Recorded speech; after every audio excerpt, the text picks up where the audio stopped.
Chris, protect the shield. Good morning, brother. How you doing? My guy, lunatic Raider, Raider Legions. What? Good? We on? Oh, hey! We on. None other than Mr. Chris, bringing none other than our guy, Joe Morley, bring out none other than the Violator, Wayne Aubrey, bring out none other than the notorious Rachel.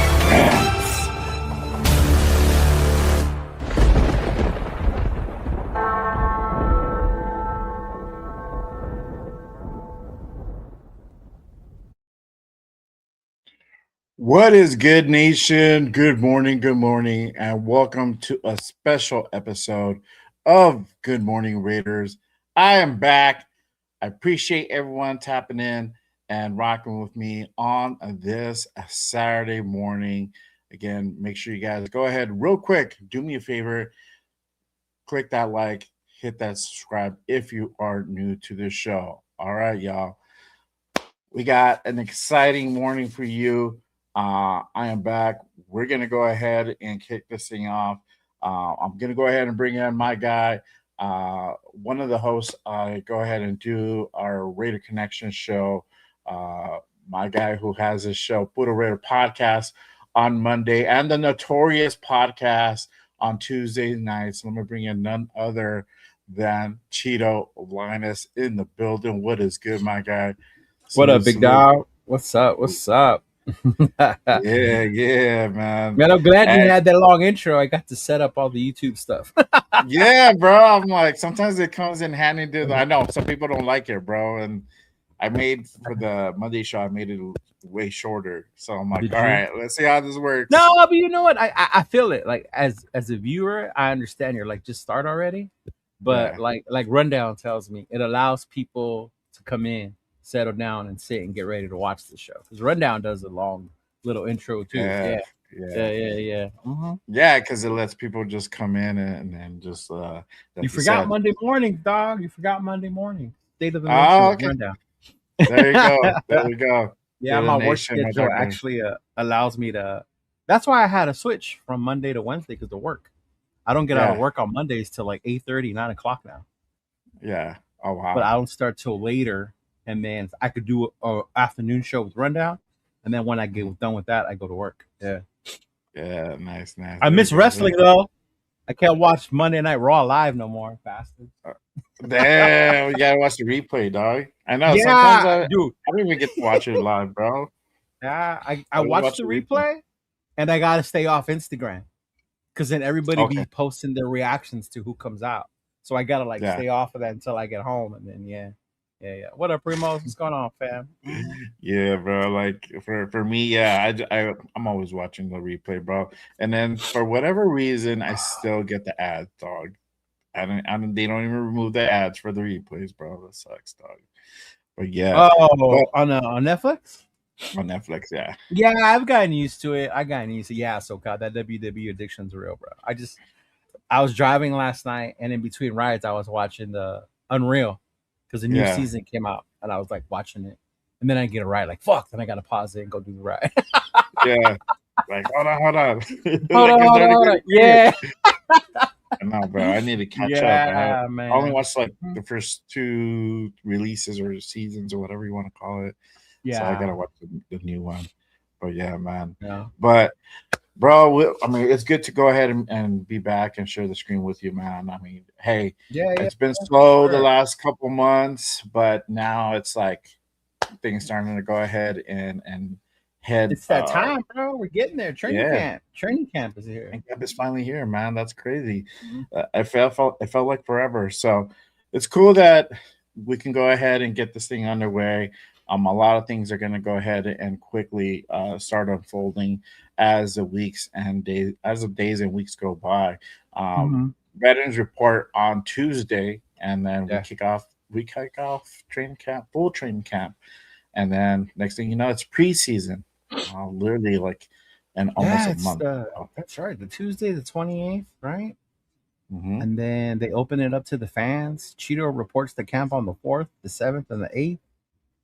Okay. All right. Yeah. We're gonna go 3 days, bro. Are you gonna go 3 days? Yeah, I got Tuesday, Friday, and Saturday. Yeah. Okay. I wanted to go Tuesday because I'm hoping because it's season ticket members only that they do something different than the other days. Okay.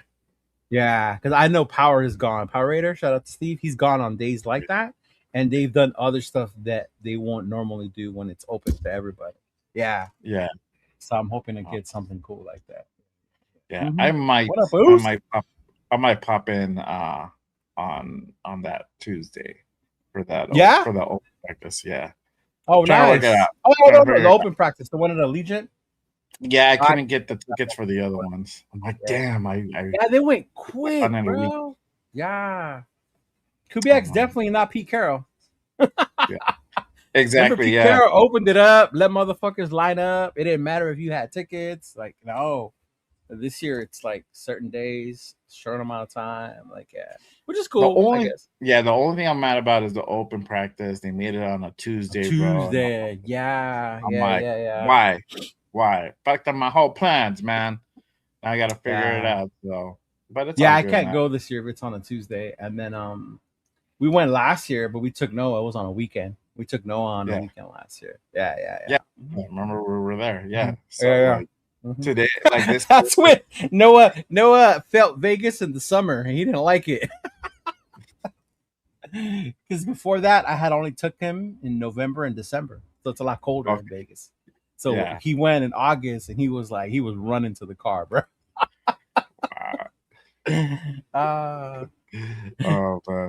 But real quick, again, we have a really pretty packed show for y'all today. Let me go ahead and kind of kick things off with a quick roll call. Salute to our guy Anthony in the building. Appreciate you pulling up. One of my mods at Just Raiders. Shout out to Raider Ryan in the building. One of our members here at Just Raiders as well. Appreciate you pulling up. Salute. Oh wow, bro! I didn't know. Washington. That's crazy. There you go. Wow. Hey, it happens, bro. That's dope. Hopefully, it doesn't happen to me. I'm gonna try to keep these guys. Before Noah became a Raider fan, he was a Chiefs fan with his dad. So as they grow up, they just start finding different things they like. Yeah. That's why I started early, so I can influence. But hey, man, happy birthday to your boy. I hope y'all do something fun, man. Take that boy out to do whatever he wants and let him eat whatever he wants. Today is his day. But appreciate you, my guy. Hey, let him know Marshawn Lynch from Oakland was a Raider also. So, hey, that connection to the Seahawks because, might be able to lead him over that way. Yeah, I'm like, you got to root for both teams. Shout out to our guy, Silver Facts in the building. Salute. My guy, Primo's, one of my new co-hosts for the Monday show, Raiders Unfiltered. I've seen you that. It's with you, Primo's, and Will, too, or just you and Primo? Yeah. Okay. Yeah, so changed it up. New Raiders Unfiltered. That's going to be a panel show with those two guys. Oh, that's why you missed Monday Night Raw. See? Damn. Well, fucking Will, he's like, I have to work. And then I'm like, bro, that's way too late. I'm like, all right, well, whatever. Let's roll. Fuck it. Nah, it's cool. Like, yeah. I'm like, but we'll be back on Mondays at 5. So make sure you guys go ahead and tap in for that. Shout out to Jack in the building. What is good, my guy? Appreciate you. Salute to Jason in the building. What is good, my guy? Walt is in the building. He says he's cooking his chicken legs and mashed potatoes this morning. There you go, bro. Well, like I see that Clint Eastwood pic, and like that's how I picture Walt. I do picture Walt like that, right? Like from Gran Torino, Clint Eastwood. Like that's how I picture him. If I this is the closest thing that I look, I'm gonna use this picture, bro. Yeah. Shout out to Walt smoking that chicken, bro. So, shout out to Big Lick in the building. Big Lick? Yeah, bro. Hey, I got fully set up, so that, and then y'all can just pull up, get your coffee, get your drink, whatever, get your mind right, bro. This morning. And shout out to my boy Big Leg catching strays in the chat on my Facebook. People trying to tell him how to fan. People trying to tell Big Leg how to fan, bro. Leave him alone. Way over there telling everybody what to do. Big Leg, you're bullying everybody over there, bro. Yeah, dude. Shout out to Yaya in the building. What's good, my guy? Bloody Raider, as always. What up, Bloody? And salute. Let's see, Michael Guerrero in the building. What is good, What's my up, my guy? brother? Appreciate you Yeah. pulling up. My guy Raider Ryan with the $5 special this morning with the hold on, dog. I gotta go ahead and do a route real quick. I saw you tell yours was better. I did, bro. You're like, nah, man, we gotta change this up. And he's like, no, There's nothing wrong with Eric Allen. I just didn't like the way. I don't know. I like. Yeah, because it's just a different vibe, bro. But no, I still got the OG. I just had to go ahead and remove the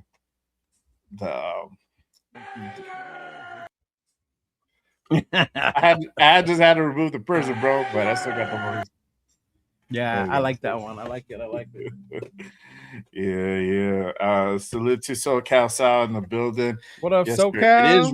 It is real. But sometimes you be slipping, dog, and then I have to play catch. I literally watched like 3 weeks of episode within 2 days, bro.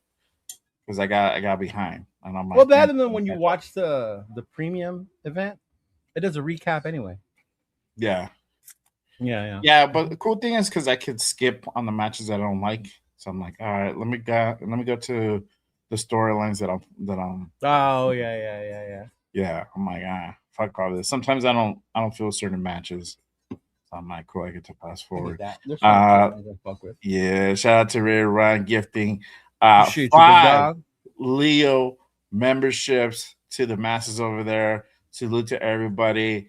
Hey, appreciate you, Ray Ryan. We're gifting those memberships over at Cheeto Lance's channel. Make sure you guys go ahead. If you're not subscribed to his channel, head on over and make sure you guys hit that subscribe on his channel. Yes, sir. All right. Let's see. Shout out to Lecky in the building. What is good, my guy? Appreciate you pulling up. And if I miss anybody, real quick shout out to G Fam, just pulling up as well. Appreciate you tapping in, my guy. All right. Let's go ahead and kick this thing off. Rookie training camp has begun. We have officially go ahead and started the training camps. Again, like we said, the main training camp starts on Tuesday with the veterans report, but we have the rookies already in the building getting familiar as well. But I think the biggest kind of storyline that hit just before the start of training camp or at the start of training camp was Fernando finally got to go ahead and sign his rookie contract. And let's go ahead and kind of go over those particulars. It's going to be a 4-year contract, $57.27 million, fully guaranteed with a $38 million signing bonus.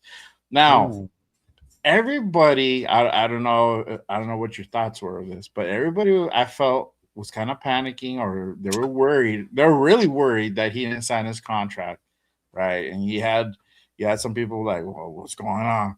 Like, what's going on, Fernando? Is he happy or not? Like, I don't, all that hoopla that goes with it, right? I don't know. Did you catch that or I caught it on some channels, some fans.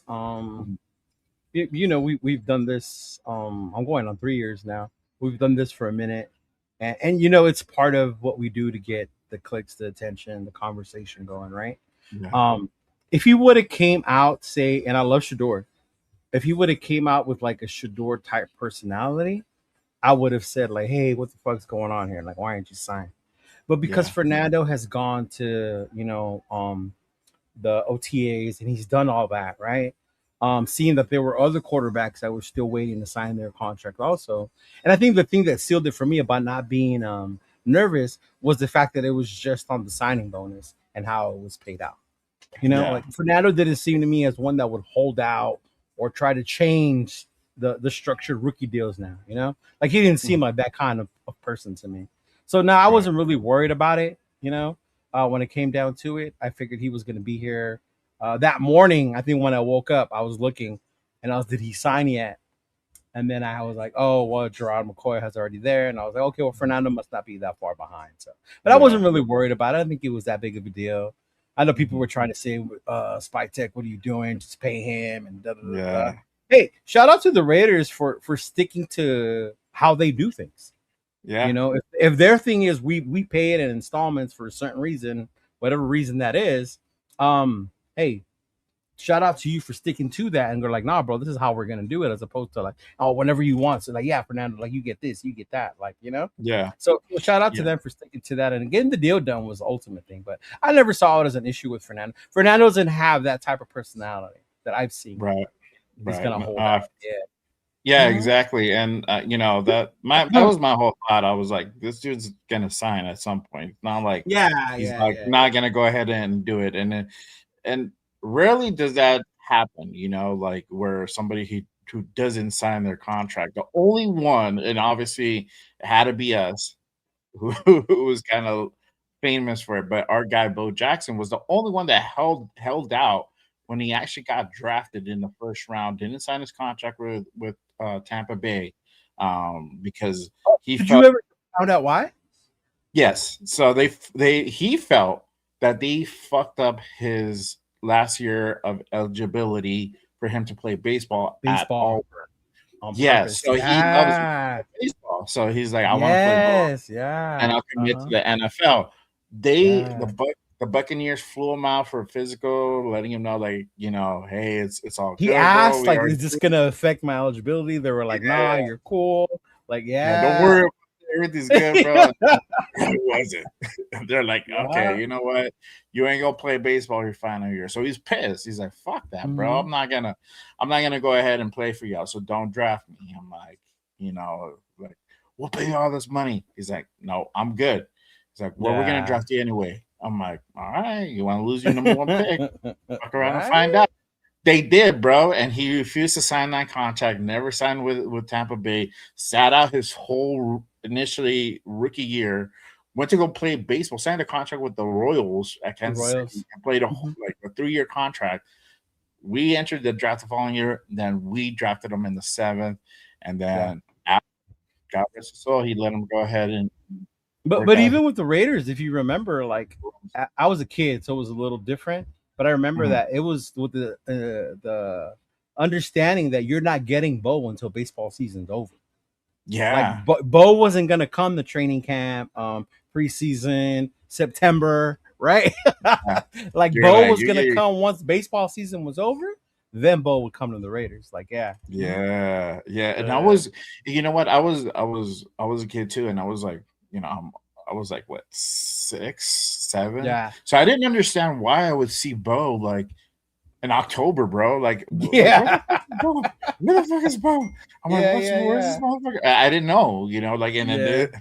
the internet wasn't prevalent back in those days, so I No, it couldn't like wasn't. Google Yeah, it. yeah, yeah. Yeah, and I'm like, okay. I think I had to go read like the newspaper or something like the LA Times to find out like, oh, okay, this is what's going on.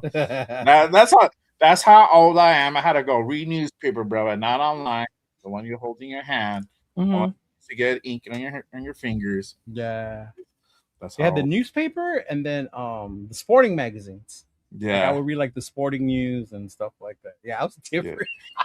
yeah. No, that's Yeah, how you yeah, used to yeah. get your news, not fucking What Twitter up, or like Malaba? ESPN, bro. So Yeah, it's so that's different. It's so different now. The access, how quick we had. Like, yeah, that's what's so different about ESPN now. I used to wake up and put it on, and then yeah, just have Sports Center playing the whole morning.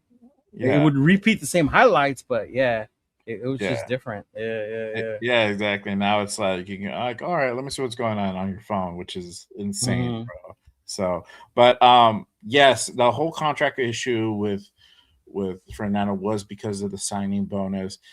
He essentially wanted to have it paid out one lump sum. Raiders traditionally paid out signing bonuses through installments throughout the years or throughout the Karma, contract. baby. Yeah, so I couldn't find out exactly what terms they came on that one. Spot Track Yeah. just says 38 million. So it's going to be paid out this year. So I assume it's most likely going to be in a kind of either one lump sum or maybe two type of payments. I don't know. Yeah. So if I mean, when I and find out, I'll relay that over. But yeah, I'm not a financial person, so I don't understand how the taxes and all that works. But I was thinking, like, say, at work, like, if you get a bonus, then that you get your salary and then you get a bonus, right? But right. that bonus gets taxed also. And then you get Yes. mad. You're like, what the fuck? I wonder if that happens too with the Okay. signing bonus. Because if that was the Oh yeah. case, I'd be like, no, fuck that. Give it to me once. because then that second time it's gonna get taxed again. Like fuck all that. Uncle Sam. I was thinking that after, bro. Yeah, I was thinking that That's afterwards. I was like, wait, because I heard about the World Cup too, how the salary tax for the players that come for the World Cup. So when they played in Cali, the teams that played in Cali, they had to pay that California tax when they got their wages or whatever. So I was like, So I was thinking, like, I wonder if that's what it is. That's why he wants it all up front. That's his fedia. People don't play around when it comes to their money. Oh right? Yeah, for sure. There's only the federal part. There's no state income tax in Vegas. So that works out for him and for that part. But Uncle Sam will still go ahead and tax that as 44% or 40%, I think. Is what like usually that tax for like they were saying that about the LeBron deal. It's like what he gets $4 million a year, but like after taxes he's only going to get like 1 or 2. Well, that motherfucker's a billionaire anyway. He's just like it don't matter. But it don't matter for him. But this is barely starting out, so I can see like why he would want to get everything in one lump sum. He's trying to get situated in Vegas and everything, even though he has this. As a matter of fact, my re-enlistment bonus, Jay, was taxed that way. I got half up front, and then the rest was in yearly payments, and I didn't like that. Now that I think about it, like, wait, hold up. Yeah. I was like, wait, hold up. We're in the lotto, bro. You can take one lump sum hit, or you can go ahead and gradually get a payment for like the next 50 years. Yeah, and that was back when they handed you a check after you signed. You signed and they would hand you a check. Yeah. All right, Fernando. Good for you, man. Get your money. There you go. Yeah, he's like, fuck that. I want everything. But now that that's out of the way, I mean, I think this is more than that needs to be said. This is really his first test in this Raiders offseason. Me and you have talked about in the past, like, when they're at OTAs or like a mini camp, they're not really getting tested. It's more like they're getting familiar with the system. They're kind of getting, back into shape. But really training camp is like when you start getting, full gear, putting the pads on, and you really start, feeling how kind of the in-game scenarios are going to be. So obviously, one thing that we had talked about is having him get out there and potentially getting, some reps in, and then, he go get finally hit, and how he's really going to go ahead and respond to that. How are you feeling about Fernando going into this training camp? What are some of the tests he's going to go ahead and kind of encounter, the first few weeks? And I think it's for Fernando. I think it's so much more with the preparation for the NFL. I think physically and mentally, he's proven he's tough enough. Like I said, he's different than some of the other college players that I've liked. And in a good way. He's very all about business, very dorky, very nerdy. But I think for me, the toughest thing for him is accepting the role, as you're the franchise for this team, for the Raiders, and then also is the understanding of the Kubiak system.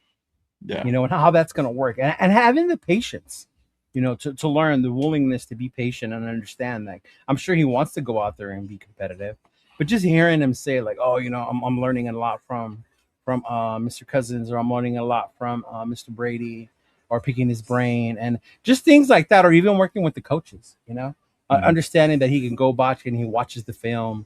I think for me that is going to be the important part for him. And then also seeing his interview with Maxx, the things that Maxx told him about how to be a Raider, basically, right? Yeah. Like embrace the fans, bro. You embrace the fans, you're going to love it here. You get the fan support, you're going to love it here. And then you'll understand why you want to work hard for them. So I think for me that's going to be the biggest thing. But I've always said this year with them getting Cousins is he's not pressured to lead right now. And that has to be a good thing, I think. Yeah. I understand as fans, we want to get this train going already. All right, let's throw the dude out there. Let's go. Let's go. But to me we have the luxury to wait and see what he looks like before throwing him out there, as opposed to like, let's go, bro. Let's see. And then, us, the first interception, oh, he's a bust. Why don't we take another one, right? Yeah. If he fumbles the snap from the center, see, he can't take the ball from under center. 805 was right. Like, see, we got to chill with all that, man. We have time. I know. Yeah. I know. I'm waiting for 805 to pop in and say something derogatory about Fernando. Or Damn Jeff. it! No, Or Jeff, damn it! We're not doing that this right? morning. It's too early for that Yeah. shit. 5. Yeah, But yeah. Jeff too, man. Him and Nathan the other day. That Fernando card you got is worthless. Like, damn. Let's go blooded, bro. Damn, man. Yeah. But yeah, I'm excited to go ahead and actually see Fernando get tested, bro. This is only gonna go ahead and help in his development. And I talked about this on the Monday show with the guys and Primo said, you can't baby that dude, and he's absolutely right, bro. You can't baby Fernando and shelter him. And I know some of the nations like so worried about like this dude getting hurt, this dude getting down, like if he's made out of porcelain, bro. And I'm like, no, this dude is a football player. This is a contact sport. You're gonna go ahead and get physical contact. You can get tackled, you can get hit, and he has to be able to go ahead and adapt. I mean, it is what it is. Now it's a different beast from the collegiate level. But we know that Fernando has durability, but those tests are so important for him to go ahead and experience because, again, that's going to go ahead and really help it in his development. I wanted to kind of ask this question to you. Like, what expectations do you have, or what is it that we should be looking for during this training camp and preseason from Fernando? Well, I know for me, my day when I go to camp is I'm gonna wait to catch the perfect spiral in slow motion, and then post it all over my social media and say how great he is. Right? Like, man, no. Like the thing I want to see or expectation is his command of the offense, his command of his understanding of the system. Knowing where the ball should go, how long you have to wait, the ball should be there. Is he leading the wide receivers? Are the wide receivers having to wait for the ball? The anticipation. Obviously, that timing. What's his timing going to be like with Brock? Yeah. Brock is the main target. We don't have a number one. Brock is our number one target. How good of a security safety blanket are you utilizing him? And you're not going to get him hurt because you're throwing behind and things like that. You know what I mean? What up, Alec? So I think that's what I want to see and my expectations of him. Coming into camp, do I expect him to come in, play that first preseason game against the Cardinals and just throw dots and touchdowns? Like, I would love it as a fan, but I mean that's not what I just want. Like I told you, I want to see his command of the field, his calmness, to see that coolness that you saw in the playoff run for Indiana, to see if you're seeing that in the NFL as well. Yeah. Yeah, exactly. I agree. Like, I'm looking from what I want to see is that pressure. I want all kinds of pressure being thrown at him. This is the moment. This is the time where you really want to go ahead and test this kid out, right? And see how he, like you said, how he reacts under pressure. If he's calm, is he able to go ahead and really, lead the team and do all the adjustments necessary when pressure is in his face, because he's going to be seeing things that he's probably never seen before. He's going to be seeing dudes coming at him 10 times faster than what he did when he was at Indiana. It's a total different beast. So, for me, I want to see how he reacts to that pressure, how he's able to go ahead and read some of these defenses, if he's able to go ahead and either audible, call his timeouts, or whatever adjustments he needed to go ahead and do from that previous drive to the next drive. All that important stuff is key. That's kind of what I'm looking for. That Houston one, bro, that defensive line that have at Houston, that's going to be the one where it's going to be like, okay, you're going to feel the heat either in practice or in that preseason game, bro. But you're going to have to respond one way or another during that Houston spot. Oh yeah, they ain't gonna fuck around with that. And plus, Fernando has a big target. He's a name, and he's gonna have a big target. Oh yeah. Oh, he is. Come on now. Yeah, bro. Definitely. If somebody lays a sack on him, on that scrimmage game on a preseason, it's an automatic ESPN highlight because they're gonna go ahead and talk about it. So, dude's gonna make it a prerogative to go ahead and put his ass to the ground. But hey, it's gonna happen. Interceptions are gonna happen. It's part of the game. How you bounce back from interceptions is yes, exactly. It's gonna be so important. Is it going to be like Gino, where he's just going to get dazzled and throw like 3 more picks in that game, or is he going to go ahead and compose himself, regroup, and just go back out there and put one up on Yeah. the board? So that's so important.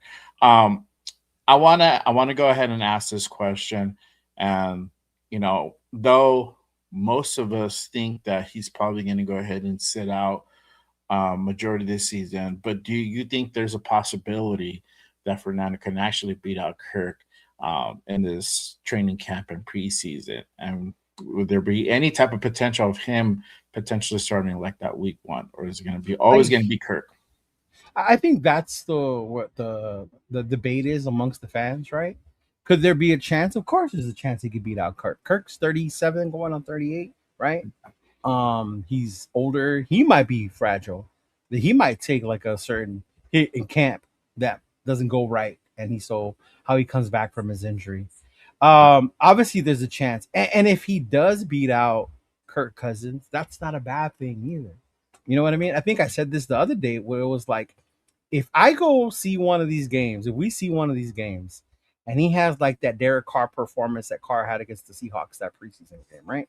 And he's just lighting it up, bro, throwing dots, like has command of the offense. Like at that point, you're like, okay, we haven't seen that from Kirko this whole time. Start this dude. Like, what's going on here? You know what I mean? Yeah. Like, let's just get this going. Of course, there's a chance he can do it, but then again, the other part is Kirk is familiar with the offense. Yeah. What is his intention? Does he really want to get a longer NFL career? This is his chance to prove it. He knew coming in here, I'm only going to be here short time because they just drafted this kid. I'm familiar with Clint Kubiak. Kubiak makes quarterbacks look amazing, right? So this is my chance to maybe go earn a spot somewhere else if I needed to. But do I think it's going to be a competition? Yeah, but can he? I think there's a chance. I'm not going to say he's going to start. I want him to start. I think that goes back to me being my part as being as a fan. We have the luxury of seeing it happen before our eyes before you have to put him out there. But there's a chance he could beat out Kirk, bro. Yeah. Yeah, I agree, man. I think the way that Clint has his philosophy is like, look, the cream is gonna rise to the top, no matter what. Yes. You can go ahead and throw whatever you want at it, but if he's like literally hands down the clear cut better option, you might see potentially a week 1 start, or you might see a start sooner than rather than later type of scenario.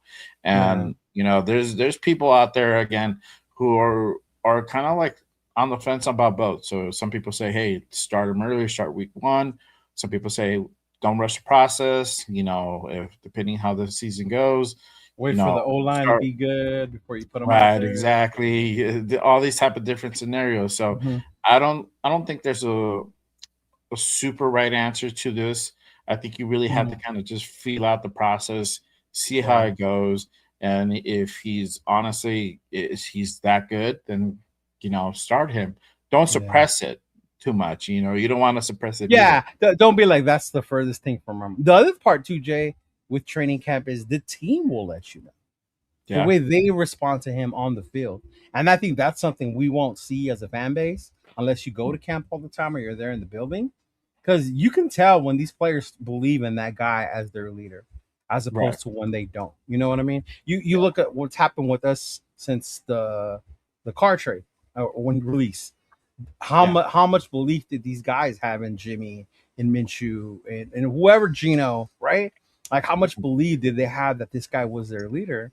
So you'll be able the coaches and the coaching staff will be able to tell you know what, look at the way they're responding to this kid. Maybe he is ready. Yeah. Yeah, exactly. And that's a great point. Yeah, that'll be like the telltale sign. It's just like how they're responding to him on the field, how they respond to him on the sidelines. I feel Fernando's going to be that rah-rah guy. He's going to go ahead and try to motivate, his guys and the team in general to go ahead and just keep, fighting and performing out there, So it'll be interesting to see kind of what happens there. But real quick, before I go ahead and any further, make sure you guys go ahead and hit that like, hit that subscribe on this channel. Is that your Black Hole membership thing behind you? Yeah. I just saw your like, oh, you got a certificate up. Oh yeah, I got that last year, dog. Yeah, I didn't know you had it up Yeah. behind you. I just barely noticed it. Yeah, I put it up. Yeah, for sure. My That's studio's under construction. That's why I have the backdrop. hey, it's all Yeah. good, bro. I have a little space to go ahead and call my like little studio, bro, and Yeah, same. I made all like a good little there. spot, so I want to do it like my stuff like that too. Yeah. Hopefully, maybe one day I get a little room where I can like actually Hopefully have a you'll studio. have like the Bo Jackson autograph Bowl card behind me. Shit. Yeah. There you Mhm. go. See, exactly. But let me go ahead and hit this up. Obviously, the other biggest news going into training camp is Max is attending training camp, and honestly, I was a little bit surprised to hear it the other day. It wasn't until his announcement on his podcast, letting everybody know he's going to go ahead and attend training camp. So let's kind of go ahead and take a look here. We are going to training camp. As most of you guys know, training camp starts July 28th. For me, coming off an injury, so I have to go July 23rd. So it's my first time going early. But ultimately, I am extremely excited. I'm more excited than anything. We're back. Football is back. It's fucking go time, and I cannot wait, bro. I get butterflies thinking about it, but nothing has changed. I'm in the building, doing my thing, rehabbing, flying around, lifting, training, recovering, the whole nine. And it's been an incredible off season. We are going to train. So, yeah, he announced that the other day he's going to be at the training camp. What are your thoughts about him? Starting training camp early. How I didn't beneficial it was going to be for him starting earlier. I didn't realize that if you were injured or you finish injury that you go in early. You can go in early. I didn't know that part. Yeah, because he said I have to go because I'm injured. I was like, oh shit, okay. So it was cool to see that. But I was cool with it. I liked it. I was happy. I think for Max it's good because if you saw, the OTAs, he was rehabbing. He could only do certain much, and then the Sac Summit, he did that race, right? He raced against was that Jared Verse? So you saw him like that anxiety, that anxiousness to go out there and show you that he's ready, And for me, that's a good sign because a lot of the times when you come off an injury, there's like the confidence is it healed? Am I going to get hurt again? And seeing Max that excited has me believe that mentally he's ready and believes that injury is behind him. So he's not lingering in his head or gonna, hold back in fear of injuring it again, which to me is a good sign. Not only that, but I mean, to have your rookies come in and then your leader or face of the franchise is already there at 3 a.m. before everybody else has got to do wonders too for these young guys, right? To set that standard. Like, hey, this is our dude right here. This is our leader. Like, man, I got to work and go on that level. Kind of like the whole Kobe to the USA Olympic team thing, when Kobe was coming in to train and those dudes were coming back from partying, kind of like, oh, damn, like, well, we can't be doing this. Like, we got to be here with Max type shit. So hopefully that's what it instills. Yeah. Like, hopefully it instills that in the young guys, that it sets that tone for the, for this franchise, for this new era of Raiders. But I like it, man. For me, it's good for him because he's finally going to get to just go out there and just bring it and do it instead of waiting, the therapy, the rooms and all that, right? So it's good for a guy like him. Yeah, exactly. And I think for me, just seeing him getting back in there earlier, it only is going to benefit him. I mean, we kind of seen the rehab process go through this offseason from the time where he's on the little boot. Well, he's on the little was it wheelie thing where he knee on and then transition to the boot, and then like he got off the boot and then just like gingerly start working out and being at OTAs. So him actually getting back in action and going like full speed is a great thing. And then those extra days or the extra week is going to go ahead and benefit him in the long run.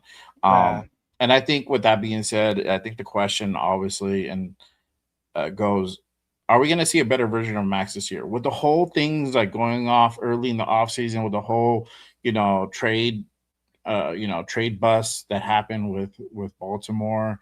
Him wanting to test, if the grass is green on the other side, and coming back and kind of seeing how things are outside of this organization, outside of this fan base, kind of how the treatment goes. Going back in here, going through his rehab, is he going to come in with that chip on his shoulder? Are we going to see that better version of Mac? He's just really going to go ahead and make a statement this season. What are your thoughts about that? I think so, bro. Especially that chip on his shoulder.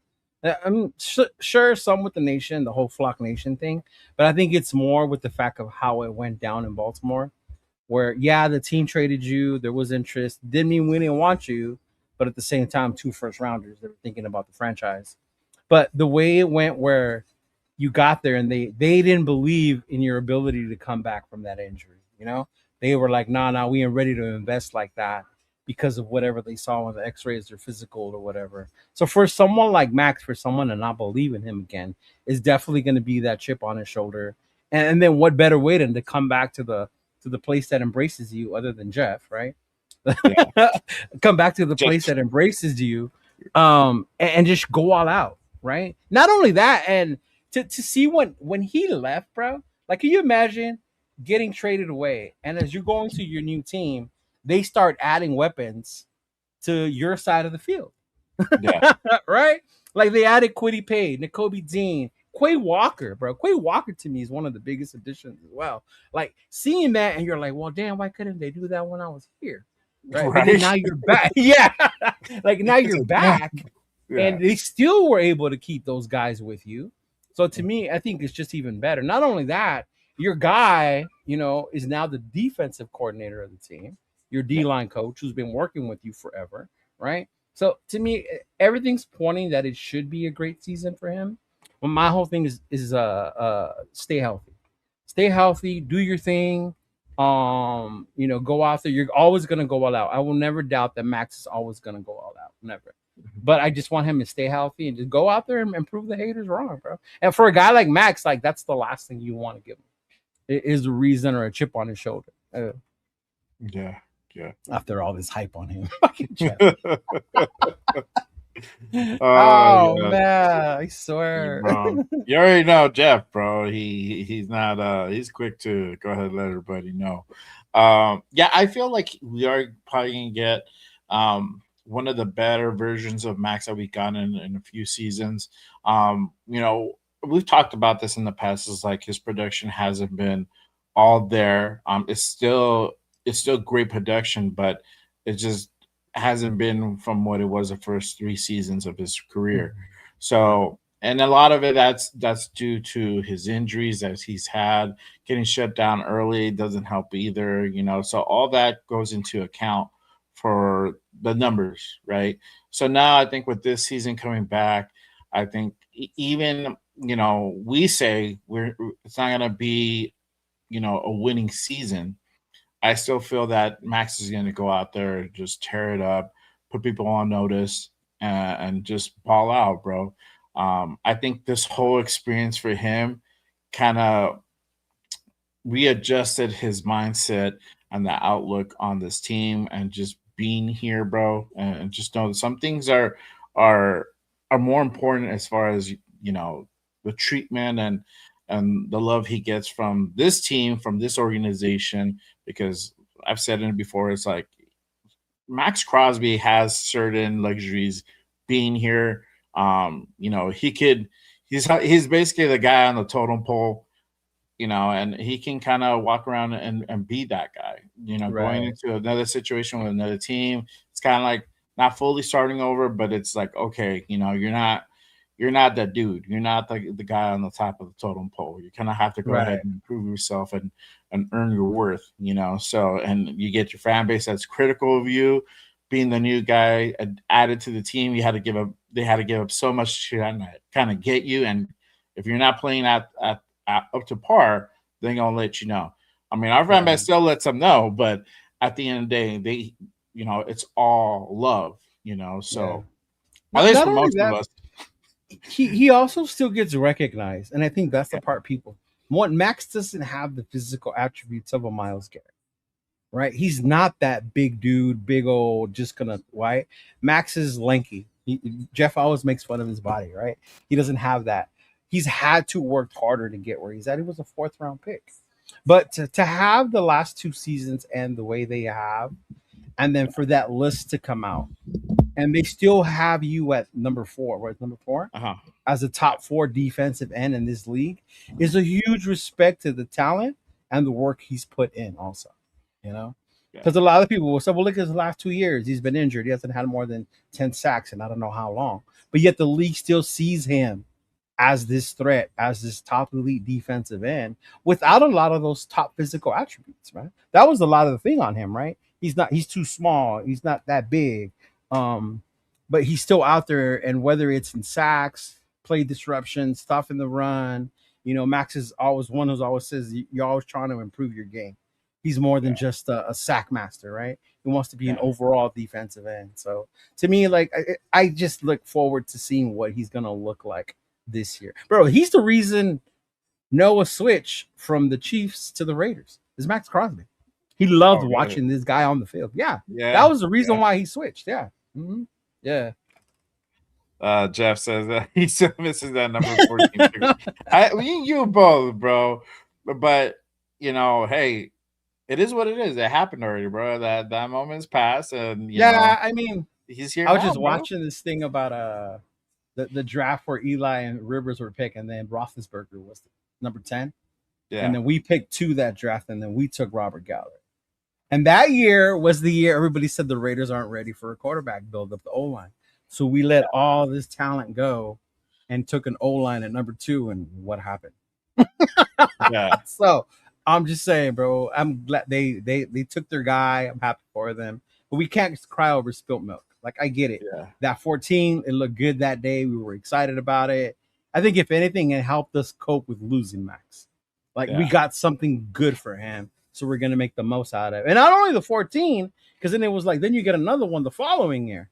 That was another part of it too. Yeah. That also made it even better. But now I'm at the point, like, it is what it is. It didn't happen. Max is here. He's in the building, and I'm excited. Yeah, me too, bro. And I can't wait to go ahead and see what Max is able to go ahead and do. This training camp and preseason, and definitely the regular season as well. But let's go ahead and shift over and talk about the rookies. So obviously, rookie training camp started on Thursday, and so now they're in the building. They're getting ready for the full training camp.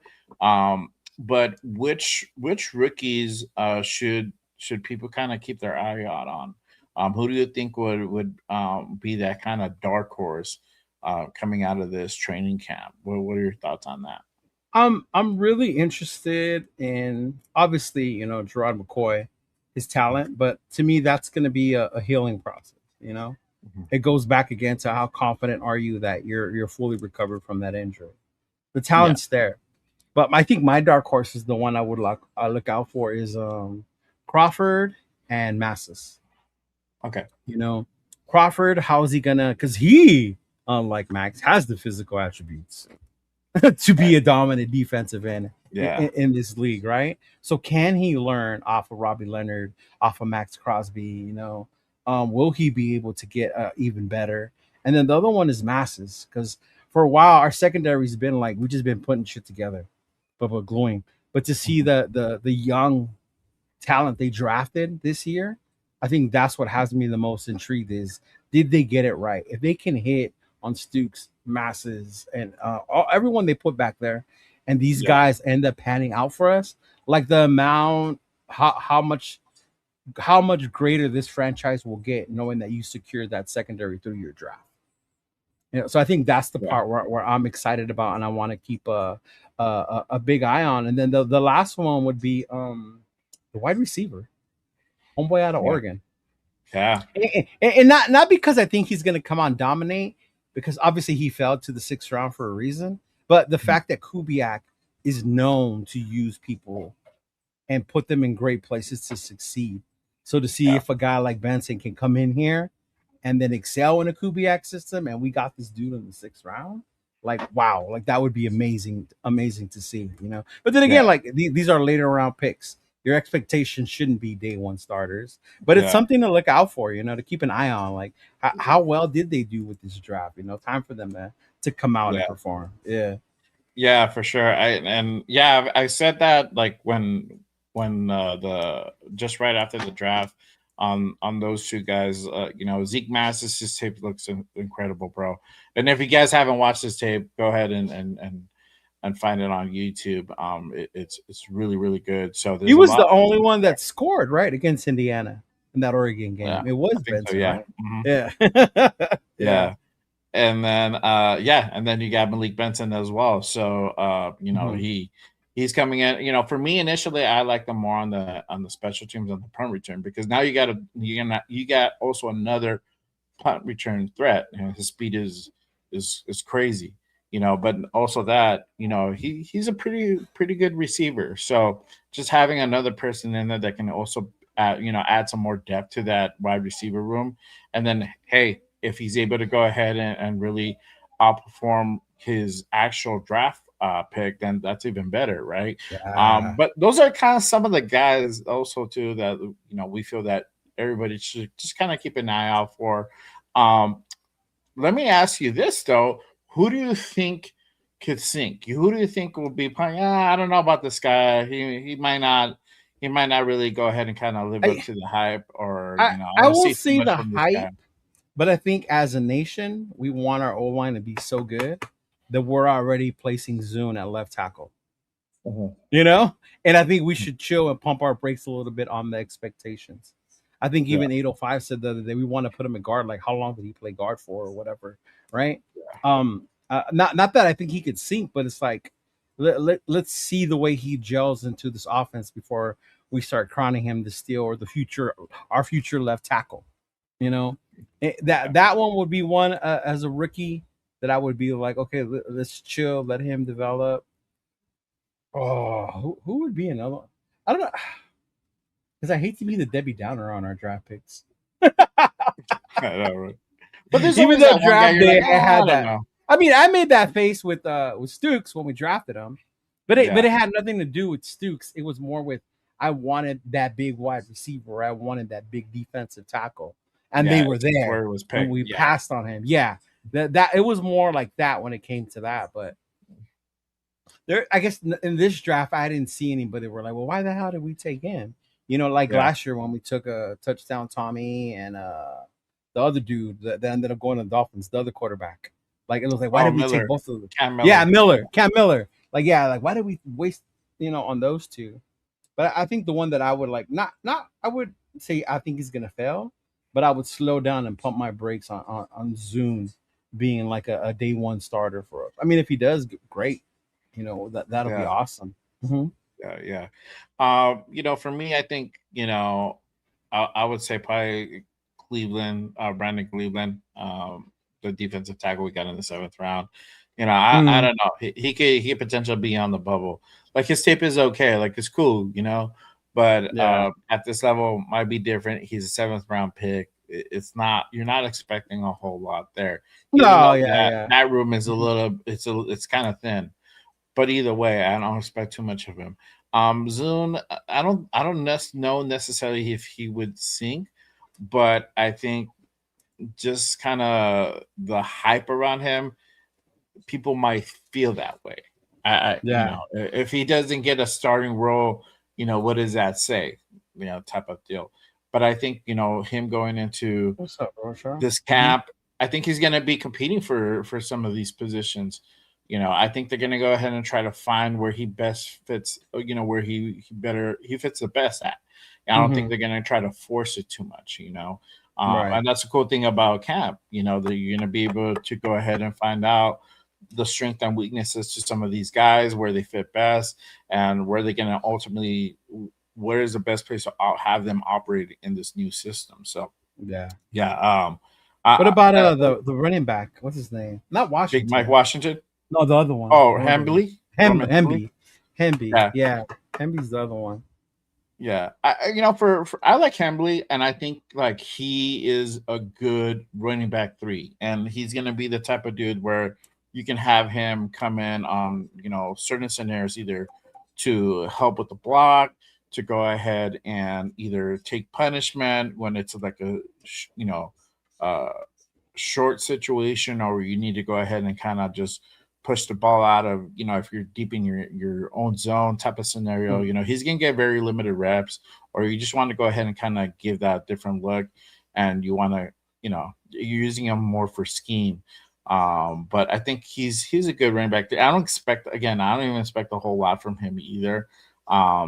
He could potentially sink, but I think with him, I think he's uh, gonna find his place somewhere in this roster. So Yeah. yeah, it'll be interesting. Yeah, I But forgot about Cleveland. But I didn't think of it that it's a 7th round pick. So that all he's a makes, 7th round like pick. it's not like last year where I was like, oh, JJ Pegues is gonna come in here and dominate and rush for a touchdown. Like, bro, relax. They were later on picks. Like, Yeah, exactly. Yeah. Let me ask you, who do you think is going to be like the clear rookie standout? Who do you think is going to be that dude who just comes in and just wows everybody? That's not named Fernando Mendoza, I was gonna say Fernando. right? I think Crawford. Crawford. Yeah, I think Crawford. I think Crawford's gonna wow us a little bit because him too. He's not coming in with that Tyree pressure of I have to be the Robin to Max's Batman. Yeah. We got people that are already here for you that are gonna do that. So Crawford's gonna come in a very big rotational defensive line that they're gonna have, being able to come in fresh, which I like. I think works for all of them. So I think he could be one of that's gonna come out like, dude, look at this monster out there. Being able to come in, and then he's going to be able to demand more reps as the season goes on, depending on how Kuntz recovers. Yeah. But Crawford for me is one. Yeah. Okay. Yeah. I think for me, I'm going to say Jermon McCoy. I feel like if he's healthy, and if they clear him to go full blast in training camp and preseason, I think we're going to see why he should have been drafted number 1. Like why teams fucked up and like passed on this dude because of the injury. And so yeah. So I think he's going to be one of basically the clear standout, and he's going to potentially maybe fuck around and take somebody's job if they get him to go for the regular season. And it's kind of looking that way. I haven't really heard that they're going to go ahead and sit this dude. They haven't said that they're going to make him do the surgery or anything like that. They're just going to kind of let it ride. So I think with Jermon McCoy, we've always known it's kind of that it's a short-term kind of scenario for him.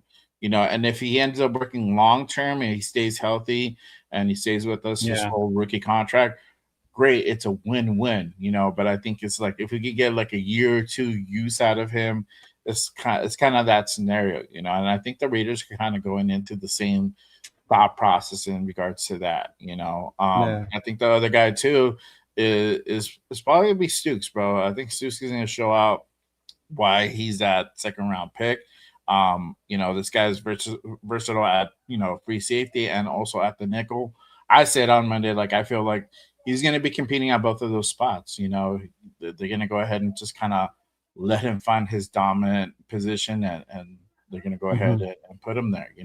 Or they might use him for different packages where they might have different him looks. Nickel. Yeah, different looks. So it'll be interesting to see from those two guys what happens. But it's crazy that like the standouts are defensive guys. Normally it's like you get this big, you get this wide receiver. I know last year was like the hype was a lot behind Thornton. Remember, like they were pumping up Thornton all the time, like Thornton do this, Thornton do that. Not if you watch college football, Jay. Yeah. Yeah, so people were like, okay, well, let's see when actually preseason and the regular season happened. Yeah, sure enough, we found out, bro. I understood it because he's tall, he's fast, and in Madden, you look at those ratings and you can kill people in Madden. But bro, Tennessee wide receivers struggle, or even quarterbacks off because of the offense they run at Tennessee. That's why I wasn't believing the hype with Thornton. But I understood it. He's a big guy. He's fast. Yeah. No, for sure. But kind of speaking on Jamal McCoy and this offseason. I mean, earlier this offseason, he was kind of turning heads. A lot of praise was coming out for him. Again, they're out there in shorts. Yeah, he's limited. Yeah. Well, no, he was out there taking. I think he took reps with the first team, and then he was doing some punt returns. He was out there active. They didn't. I didn't have it. I didn't really hear them holding him back. I didn't hear them that he had him limited. So yeah, Guerrero and then had him limited on his time on the grass, time on the turf. Yeah, I don't know what I saw out there. Like they had him like out there fully like taking reps. I did see that they had him like go out there and like work.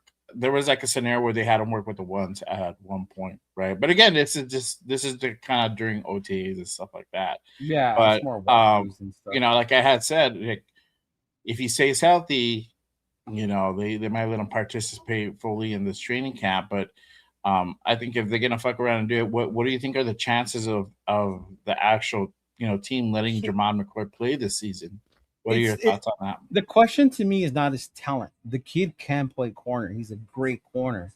I think the thing is the where his body is when it comes to the recovery and the surgery, right? Granted, it's been like what, a year and a half now, I think, since the surgery, right? Since he actually played. And then that's the other part. Like, how long has it been since he's played ball or full contact ball? I would love it if he's at a point where he's fully healed and he comes in and he can just play. If he comes in and he's ready to play, he's going to be a starter. That kid's talented like that, right? I think the other part is just them having a plan about how they're going to bring him in. So it's not just we're going to throw you out there and you're going to get hurt again, you know? Yeah. The other part, yeah. it goes back to how comfortable he is coming back from that injury, you know? Yeah. How good he feels with that, knowing that screws in there, that bone plug or whatever, and is he fully going to be able to come back from that?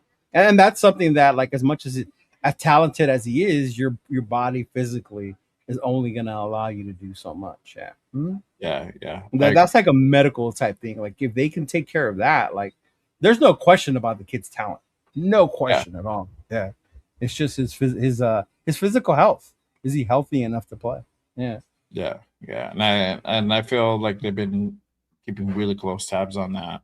So I mean, you gotta remember, there's a reason 31 other teams passed on him 3 times. Yeah.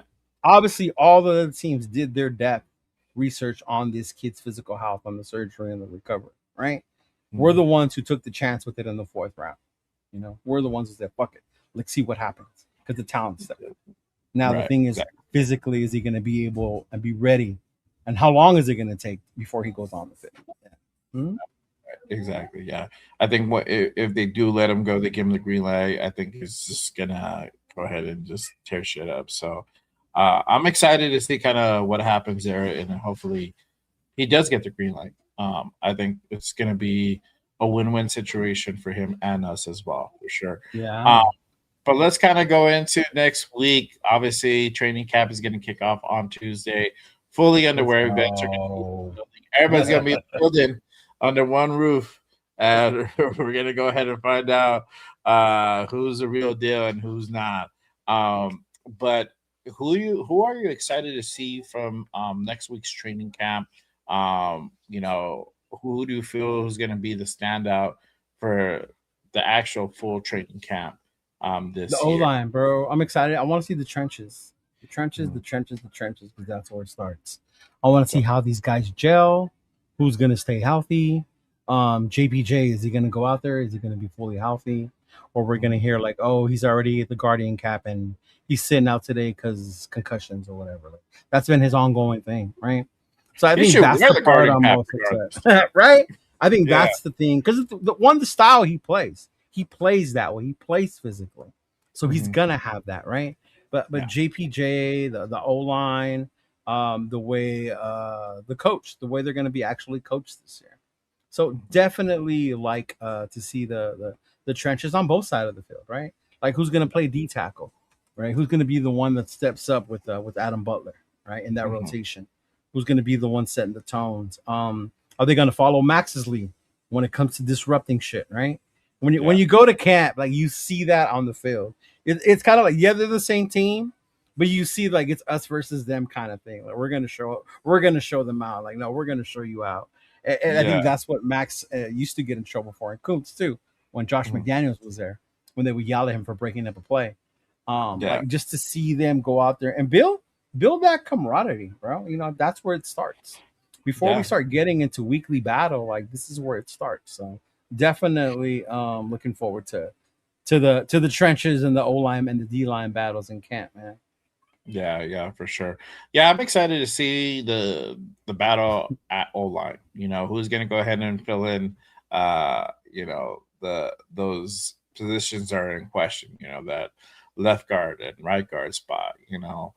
You can even throw in possibly even right tackle. You know, that's going to be kind of interesting. Is that Grant's position? Who's the one? Is Glaze going to be able to go ahead and Glaze, keep his job? yeah. You know? Yeah, so that, and going into this regular season, knowing that we're going to be predominantly a running team, and the expectations that we're setting with Genty in his year 2, and having, you know,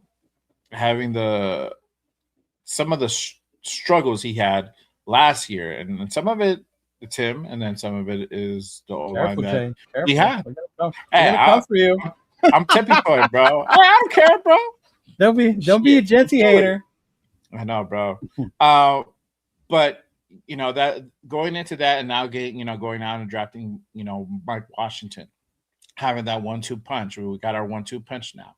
So all that's important. How that's going to set up, making sure Kirk is protected, and Fernando, whenever he does go in, if he goes in early, if he goes in later, that's so important to kind of go ahead and have that figured out. And like you said, the battle at the trenches. You know, I think this is a big year again for Malcolm Kuntz. He got another life, bro, and he got to come back. So, hopefully, this is he's already a year past his surgery and his injury. This would be year 2. Are we gonna finally see him? We're gonna finally see him show out this year. I just saw the clips of that Chiefs game where he went off, and why we all got excited. And I was like, man, if we can get that Malcolm back, like Jesus, like that would be so amazing. Like that, and I think that's why they keep giving him a year. Yeah. Yeah. I'm just critical, bro. I gotta keep it real, dog. You know, we gotta go ahead and talk about these things. So, you know, but yeah, with Malcolm, it's definitely, I feel like it's another prove year for him. He has another shot to go ahead and really like solidify himself on this team, and kind of make the case on why we should bring him back next season. So I'm interested to see how the secondary is going to pan out. Who's going to be the starting guys? You know, or what are we going to see from like guys like we talked about, Zeke Masses, Stukes, Darian Porter's now in his year 2. Like, what are we going to see from him? Are we going to see a continued progression? Are we going to see regression this year? How is Stukes going to fit into this scheme? You know, is he going to be competing for Isaiah Paul-Mall in that position, or is he going to be competing with the Johnsons for nickel? You know, all that. How's this linebacker room going to go ahead and operate? Are we going to see a healthy Nakobe Dean in here? You know, or are we going to see him potentially like Quay Walker? Man, I'm telling you, Quay Walker, I'm so excited for Quay Walker. Yeah, and then who's going to make that 53 in that room? You know, so all that stuff I'm very interested to see coming, going into this next week training camp. So I'm surprised you didn't say the wide receivers. That's like the big topic. The wide receivers. The wide receiver room is thin, and I'm not expecting a whole lot. I think yes, we went out and got Jason. We got Naylor. Right? Mm-hmm. Yeah, we got Naylor, and then we went out and drafted Benson, and we got Dreeke Young as well. But I think, for me, if I had to go ahead and have a guy that I'm excited to go ahead and see him, kind of want to see what's going to happen with him, is Cedric Jackson, man. I'm excited about that. I like what I saw last year, bro. We always have that preseason wide receiver hero. Yeah. But we got to see him a little bit during the regular season too, and he was solid in my opinion. Now, again, how is it going to look like this year? How is it going to look like with this new system under Kubiak? What are we going to see from guys like Trey Tucker? Are they going to go ahead and really be out there and produce? Is he going to really go out there and put himself as, a wide receiver one? Or is Naylor going to be that guy? Even though they're not true wide receiver ones, it's just the way the room is currently. You don't need them to be because you have Brock Bowers. It would be a luxury to have a big wide receiver one. Can you imagine having a big wide receiver threat and Brock Bowers? Like, it wouldn't even be fair, bro. Yeah, like you can't double cover both of them. Yeah, yeah. And then having Genty out there that can also catch and be another threat as well. So get all those things. How is Kirk going to go ahead and Joe with this offense? Though we know that he's very familiar with Clint, but how is he going to go and really adapt and play with Brock Bowers? Like you were saying earlier, like how is that going to go ahead and kind of pan out? Because he better, that's your security blanket, huh? And like you said, for all intents and purposes, most likely Kirk is going to be the guy who starts week one. How are they going to go ahead and gel? That's the thing also too that people kind of forget. I think because we're so focused on Fernando, we kind of dismissed him in a sense, but we didn't dismiss him. We just haven't really talked about him and how he's going to go ahead and operate in this offense. I think having that relationship with Brock, and then he has that familiarity with Naylor because they played together in Minnesota briefly, but they did play together. So he has some type of continuity there, but he's still new with Trey Tucker. He's still new with some of these other guys as well. Big Mike Mayer as well. So it's just to see kind of what happens there. I think it's unfair. People like, oh, Trey never developed. Trey was never drafted to be number one wide receiver. No. If you think about when we drafted Trey Tucker, we had Tay here. So Trey Tucker was brought in to be like that speedy guy as part of that offense, right? But because we lost Tay, we lost our wide receiver. We kind of expected, well, now it's Trey Tucker's job to take that number one. So I think Trey kind of gets like the short end of the stick when it comes to that, especially because we drafted him in the third round, I think it was. But, I mean, I think that's the thing with Trey is like he's never been utilized to what his strengths are. It was more like we're going to put you out there because that's where we need someone. And Clint, I think Clint's going to change that. Even with Naylor, obviously they saw something in Naylor when that was the guy they wanted to bring over, and they brought him over. I think the one that's intriguing to me is Jack Besh because he was a second overall pick, right? Not overall pick, second round pick, and that's high. There was a lot of people that we passed up on that we kept trading down for. Like I was screaming, that's 805. I was yelling that day, bro. Like, Will Johnson's still on the fucking board. Like, why are you not drafting Will Johnson? Right? And they just kept going and going and going. And then when they finally announced it, because I was cool with the extra picks, and then I saw Jack Besh, and I was like, the fuck? Yeah. I was like, what? And then I saw Steve Smith go off about how he's the tight end, right? Yeah. And if you follow Steve Smith, he hasn't been too wrong on these wide receivers coming into the league. Like he identified Puka as being one of the guys to watch out for. Cup, all right, based on what they showed. And so when I heard him talk about Besh bad too, I was like, oh Lord. Yeah. Like, don't tell me they fucked up getting this kid. But hey, Nathan and Rundown, shout out to them, man. They keep telling me that their biggest wish this season is for Jack Besh to shut me the fuck up. So as a Raider fan, that's what I want to happen to. Like, Well, I mean, my thing with that, I talked about it on the Monday show with these guys. The whole thing with Jack Besh is that he didn't get a lot of reps last year, and I think that's that's a little caveat that's attached to his name, right? But also on the flip side, it's like what did he do to like have limited reps? What didn't he show out in practice? What didn't he do correctly that kind of limited that?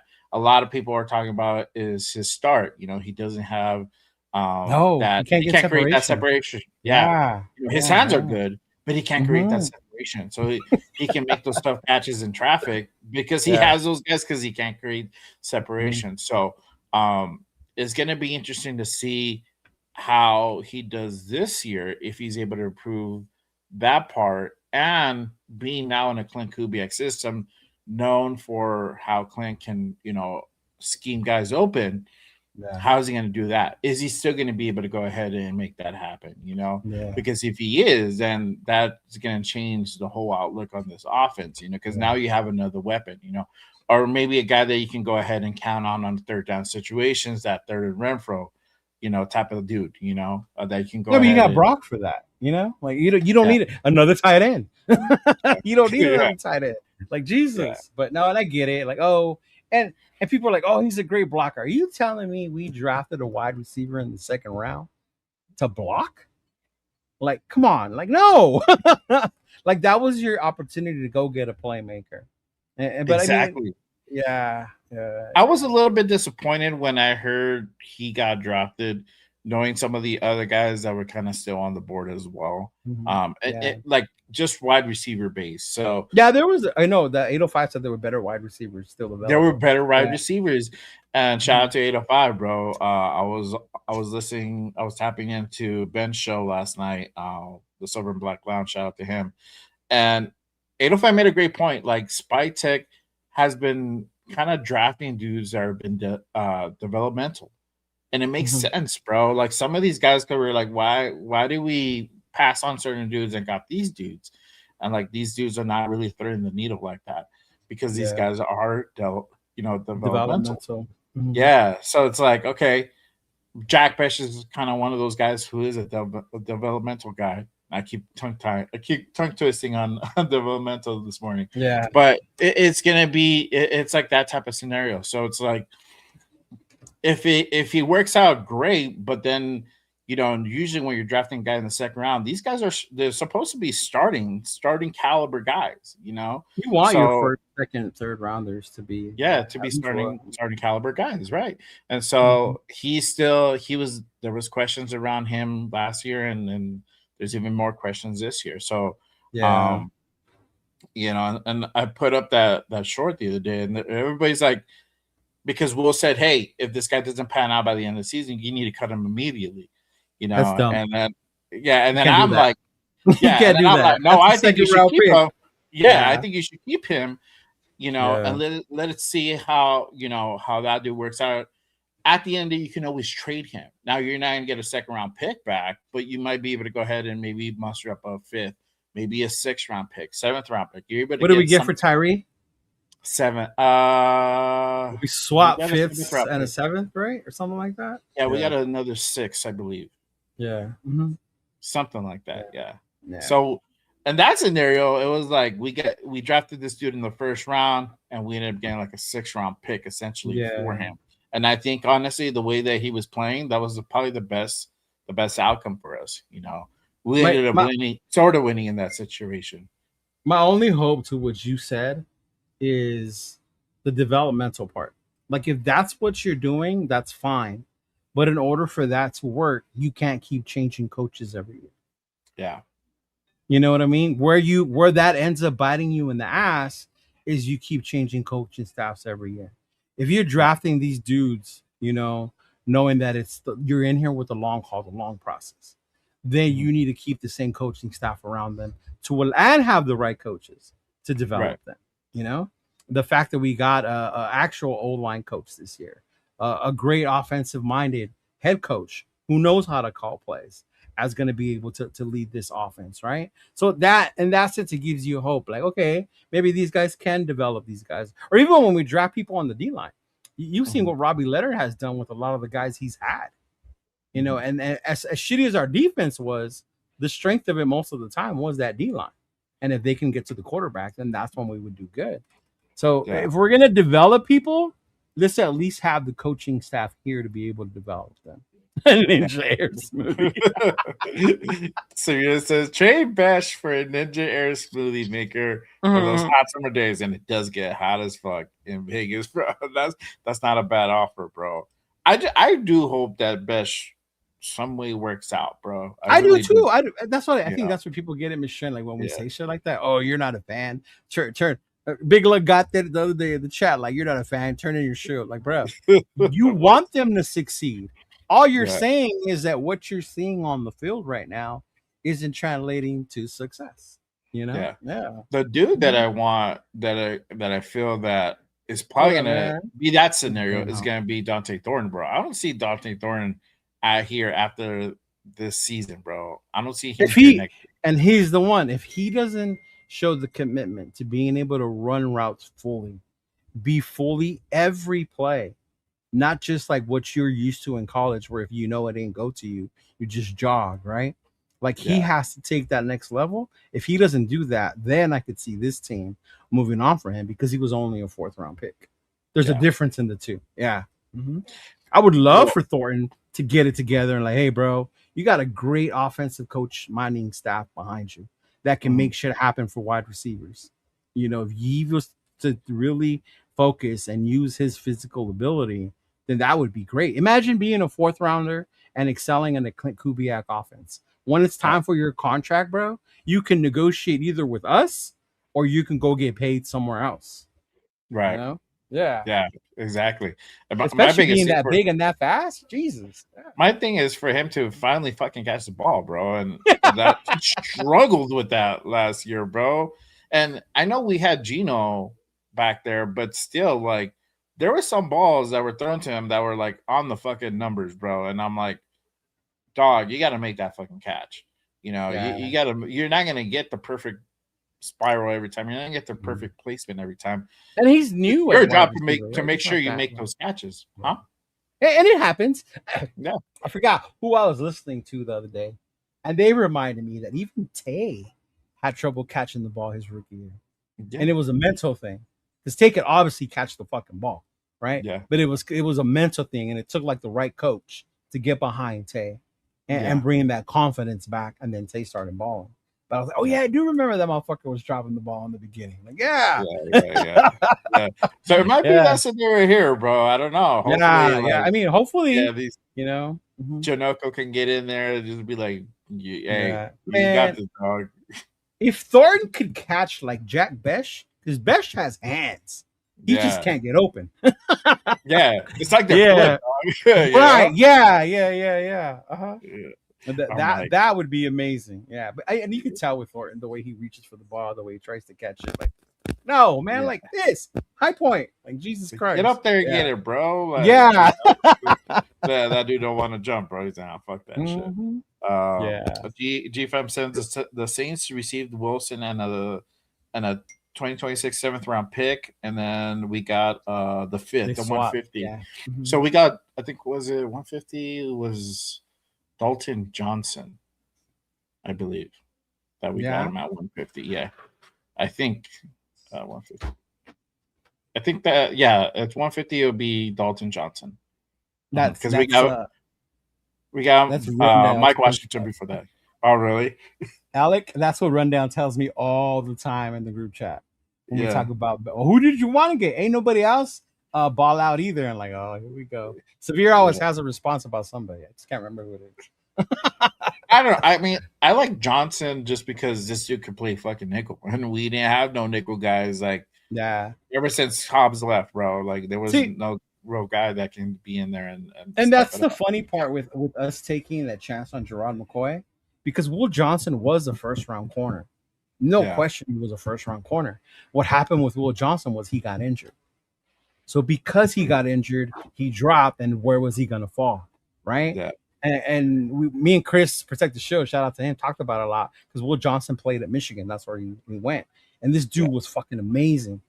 So when he was still on the board, that's why I was like, get Will fucking. And then you saw him recover from his injury, and then he balled out with Arizona, and it was like, man.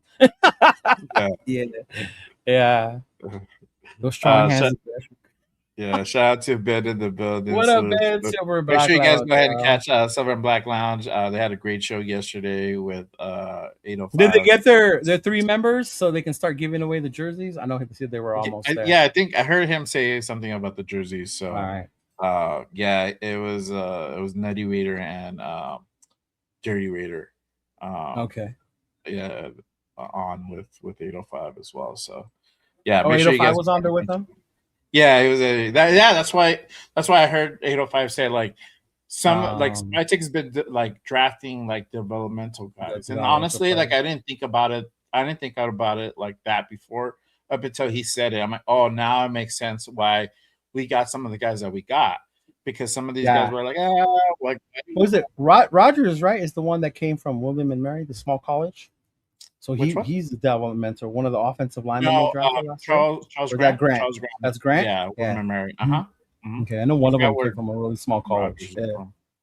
Yeah, so exactly, like very developmental guy, like a school that normally you don't hear, you know. So like those type of guys, and so yeah, he's the one that kind of said that. So I like the D tackles they drafted last year. It was Pegues, and then what's the other kid? Tonka, yeah. And I like those. They show some flashes too, bro. So yeah, they did. See what Tonka and Pegues can do this year. You know. And you know what? Before we move on, I was gonna ask you something because I don't know where you stand when it comes to this, and you probably like him because I know I like him. But I pump my brakes a lot on starting Lockie or having my expectations that Lockie is gonna be this top 10 D tackle. And I get it. I love the kid. He's great, but he's still learning how to play football, you know? Like there's a reason he's in the international player development program, right? So just throw Lockie in there. Like, that's another one you got to chill and you just don't throw him in there, right? Yeah. You got to wait till I think he's one that's going to put in the work, is going to do it, that can benefit off his coaching, off of Maxx and things like that. But this kid's still learning how to play football. Yeah, he's still raw. Yeah. And that's I like Lockie. He's a big ooze. Oh, I love bro. His interview with shout out to the homie TJ with Samoan. I love that interview because it's like two Samoans just talking to each other and just talking shit, and you get to see like the real Lockie come out, bro. Even in the way he laughs, like he's such a good kid. But no, I mean the dude is talented, bro. I mean for him to be out there and be at the professional level and get some reps at the NFL level speaks volumes. And that's the crazy part. If he can like maybe start being if he actually starts like if he gets proficient at one aspect of tackle position, right? If he can at least like be able to like plug up the hole. I think that's cool. He doesn't, Space Eater. He doesn't even have to get penetration. If he figures that part out, like there you go. That's step one. You know, let's see what happens next year. Yeah. So I think like if he's able to kind of figure that part out, I think he can see some reps in this regular season. Now preseason, he's definitely gonna get some reps. I don't doubt that. But how is he gonna the scenarios? You know, are we gonna see that Space Eater? Could he get some penetration? But again, you're going up against 2s and 3s, you know. But if he's able to kind of get that going, let's see what he does with the 1s, you know, and limited practice and limited reps. So it's also too. So it's a step-by-step process. But there's potential there. We'll see. We'll see what happens. G fans like Lockie Tyson's our tush push eliminator. Bro, you can put him on there. Big dude, you know, to go ahead and you know move dudes out of the way, you know, for sure. But hey, it's crazy. We've come almost to the point where preseason is literally right around the corner. Excited about that. You know, and I'm trying to make it to the Arizona game, the first one. Okay. Tickets are like dirt cheap, bro. I think I've seen one where you could sit in the club seats for like $65. Yeah. I'm trying to convince 805 for us to spend that much because they don't even want to spend 40 because the tickets are cheap. Really? Yeah. I'm a bro. I at least want to experience the club seats once. Like, come on. I took a ride on the wild side. Damn, Severe. You're an asshole. Wow. Wow. Leave my man Genty alone with his wardrobe and his little puppy. Hey, bro, if hopefully it doesn't happen, but if we sign Diggs, that's actually going to be the tush push specialist dog. Oh, good Lord, man. Yeah, that dude, keep that dude away from Las Vegas. No, keep that dude away. He need to figure his own shit out. Yeah, for sure.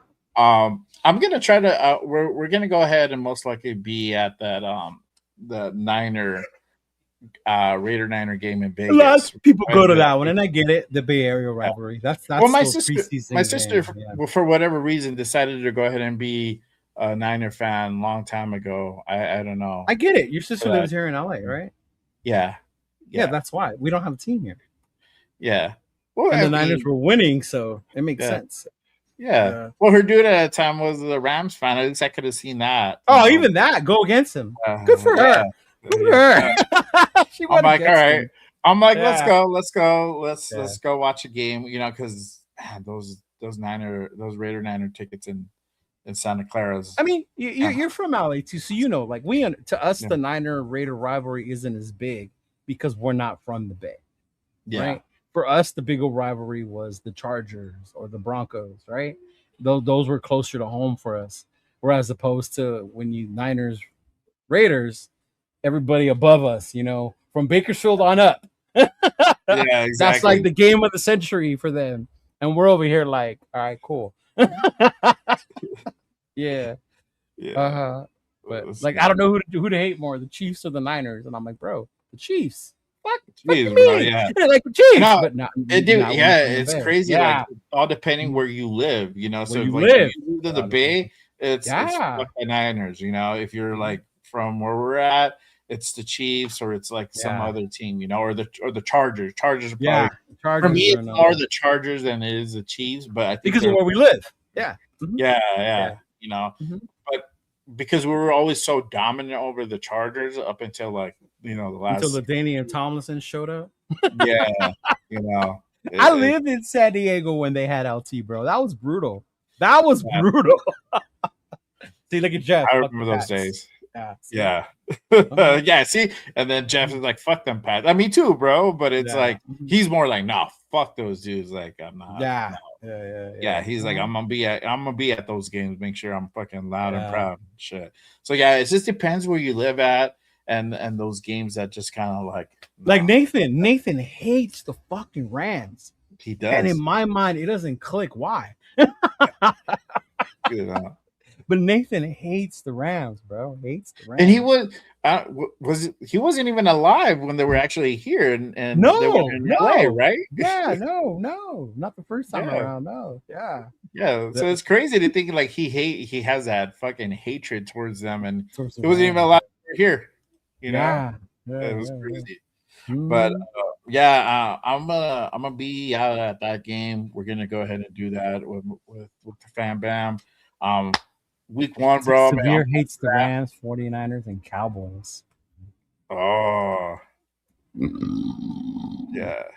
So, Cowboys make sense, and people don't understand this, but because they train in Oxnard. Okay. So there's a huge section of Cali that they're Cowboy fans, and that's because they're either from that area, the Valley and all that, and they train closer to them. So they associate with that team. Yeah. Mm-hmm. Yeah. Or as MC Redder would say, you know, the West Hollywood crowd. Right? The West Hollywood crowd are Cowboy fans. Yeah. Yeah. No, yeah, for me it would be like the Chargers and the Rams and the Chiefs. You know, even for me, Denver's like whatever. Like we have a lot of Denver people, but it's just Yeah, see, for me it's Denver because I grew up going to the Coliseum. Mm-hmm. And we always played against John Elway and the Broncos. That was our biggest rivalry at that time. And then the Chiefs, because of my brother, the family rivalry was that. And then Buffalo, because Buffalo always eliminated us in that era, the 90s, from the playoffs. When we had Bo, they whooped our ass. The year we lost Bo, they whooped our ass, you know? Like the Buffalo was like our thorn in our side that year. So that's why I can't stand Buffalo. Okay, yeah. But Yeah. I mean, See, um, Ben, perfect example. yeah. Ben, perfect example of someone who despises the fucking 49ers. Yes. Yeah. Uh-huh. See? Yeah. Yeah. Perfect fucking example, man. Of someone Yeah. who cannot stand them. Yeah. No, for me it's the Chiefs, bro. The Chiefs and the Chargers for sure. But yeah, I'm excited for that week 1. The home Are you opener. coming, right? You're coming to Vegas? Yeah, I got my ticket. I just gotta go ahead and get the flight and the accommodations. A lot going down, but I think I'm just excited to go You're ahead and doing your accommodations. You haven't done them yet. no, not yet. I'm looking into That it right now. little certificate behind you, the black hole one, that Yeah, one beginning gives you a discounted rate at the Golden Nugget. yeah, Yeah, so I would use that I, one, bro. It's actually not that bad. Yeah. yeah. Shout out to Predator. He was at the Golden Nugget, and like I met up with him at over there at his hotel casino. The casino looks nice, bro. Like it's a nice area. I even had like lunch What at. is They have a Chick-fil-A in there, bro. I was like, oh shit, what? They got Chick-fil-A? again? See, it is. I don't know. Maybe because I'm a Vegas person, I go a lot, so Yeah. it's cool. But it's not one of the nicest casinos. It's No, the it's Golden not. Nugget. But I It's was Fremont. surprised how nice Yeah. it was, though. I was like, Yeah. man, this is a Nugget, bro. Like, whatever. It's like old downtown. I don't want to get shot by the chat, but yeah, the Golden Nugget. There's like different levels to me in Vegas. Yeah. If I go to Fremont, it's because I'm hanging it. I'm being a local that week. Yeah. Yeah. Yeah, exactly. I used to be bougie though. You can ask Jonah. There were times where I would only be on the strip. Okay. I was usually on the strip. I was only always on the strip. Yeah. Mm-hmm. Yeah. That was my first time in downtown. I never stayed outside of the strip. It was always like at Excalibur, or it's always at like even Excalibur to me was like I would like that's the lower end of the strip. Like, I was bougie like that. Man, I got that type of money, so I got. That's what I'm saying, though. Yeah. I used to be like that. Like, yeah. Like Chona would laugh that I would only stay at like the Bellagio or Caesars or Hollywood, Planet Hollywood, stuff like that. Like, yeah. And then this last one time I stayed at the Orleans. The Orleans, bro, and I fucking had a blast. Yeah, there you go. He's like, see, now you're doing Vegas like a local, is what Chona used to tell me. Yeah. I used to stay at Hooters. At the Hooters when it was Hooters. Yeah, R.I.P. Hooters, man. That was our spot. That was a spot, bro. Like they had like shout out to Twin Peaks though. Twin Peaks brings the same energy with the wings. Yeah. The wings at Twin Peaks are fire. I don't care what anybody says or thinks the reasons why I go to Twin Peaks. No. The reason why I go to Twin Peaks is the beer and the wings, bro. Yeah. Yeah. Yeah, exactly. So I'm gonna check all those out, and we'll figure out where we're staying. Just a lot of stuff going down over that weekend. I'm very excited about for sure. So yeah man. But let me kind of move on to this final segment. We'll talk about meet our guests. We take time out of the end of the show Use to go ahead and meet our discount guests. code Lamar. Stay at the Bunny Ranch. What is he? Ask for the Lamar Odom special. Oh. There you go. Oh man, that's funny. But the wings are fire. Y'all sleeping on the wings. Mm-hmm. Yeah, for sure. No, the wings are fire. The wings it's the closest thing to Hooters. Yes, it is. Yeah. I don't know. I like the beer there. I like the atmosphere. I used to go there for the UFC fights. I saw after we went to that draft party thing for Mendoza to meet him. Yeah. We went to Twin Peaks and then we were watching the Laker playoff game there. Yeah. Nice. Yeah. But let me ask you. We'll go ahead and kind of go into this quick segment here. I don't think I've ever asked you, but who's on your Raiders Mount Rushmore? It could be player or coaches. We did this last year. You don't remember? No, hell no, I don't remember. I barely remember what I did yesterday, bro. Obviously, it's Coach Madden, right? Yeah, Coach Madden for various reasons. The video game, and as much as people want to laugh, like the video game, I get to see him as a coach, but that opened my mind to a whole nother world of football. and opened my love for football even more. The video game. So Coach Madden, Al Davis, could not have one with Al Davis.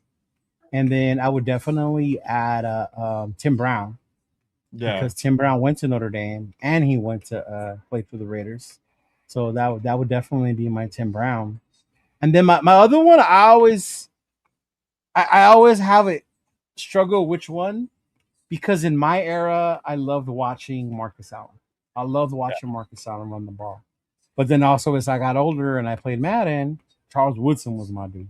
Like I loved fucking Charles Woodson, especially because I was more of a defensive guy, right? That was my fucking dude. So I always have do I put Marcus, do I put Seawood, or do I make my Rushmore a little bigger? I had both.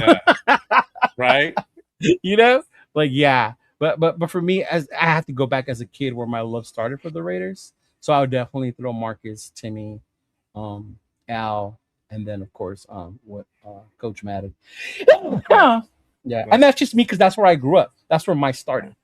I started watching the Raiders in LA. I remember seeing Al Davis in the white jacket on the field at the Coliseum.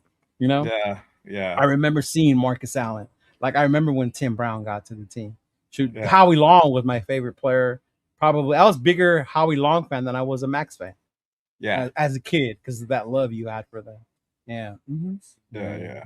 No, Thank you. You definitely got to go ahead and put up. And there's so many like Tom Flores. There's so many to choose from too. Yeah. Mm-hmm. And that's why this question is kind of like so hard and whatnot. And then also your age. Like I can't say Otto because I never saw him play. Yeah. Yeah. Mm-hmm. Yeah. It depends. Like I know for like Jeff, his Mount Rushmore is different than ours is, and like is different than ours is, because Nathan and Rundowns is way different because of their age. Yeah.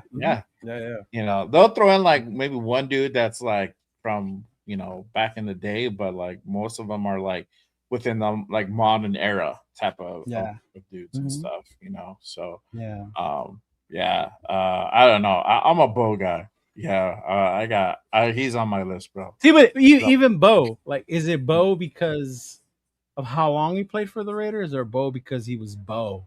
It was Tecmo Bowl. It was the all sport athlete. It was the Nike. Like Bo was just this figure, But he only played with us 5 seasons? Yeah. Mm-hmm. But those, I don't know. Those 5 seasons were they were fucking phenomenal. Dude. Every time we went to the Coliseum. Every time he touched the ball, we were like, because he was gone. He was gone.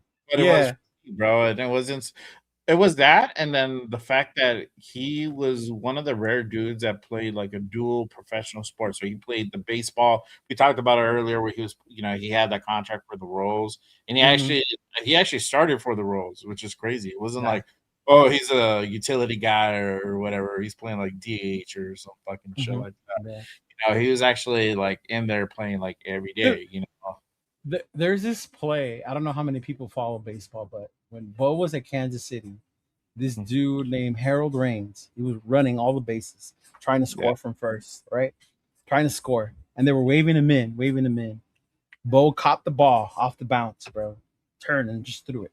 Didn't stop to set nothing. Just ball, fling it. Got the dude out. Yeah. Like that's how amazing Bo was, bro. Yeah. Like bro. Like he Dion is another guy, bro. Dion, Dion I have love for Dion, bro, because like he was one of those dual sport guys, and Dion was and Dion was on a good team because he was on the Braves. Yeah, Dion he was on the Braves, bro. And the Braves were good when he was on there. Yeah, he was playing for the Falcons, and then he was doing the Braves, bro.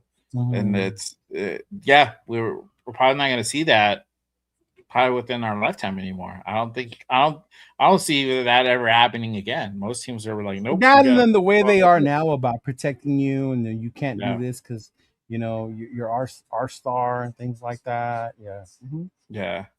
So I think those days where they like play like multiple professional sports is probably. But look that play up for Bo Jackson, and then there was an All-Star game, with the home runs where Bo Jackson just took over the All-Star game. It's crazy. Yeah, that's insane. But yeah, no, that's a good list for sure, bro. But let them know what you have going on during the week, where they can find you at.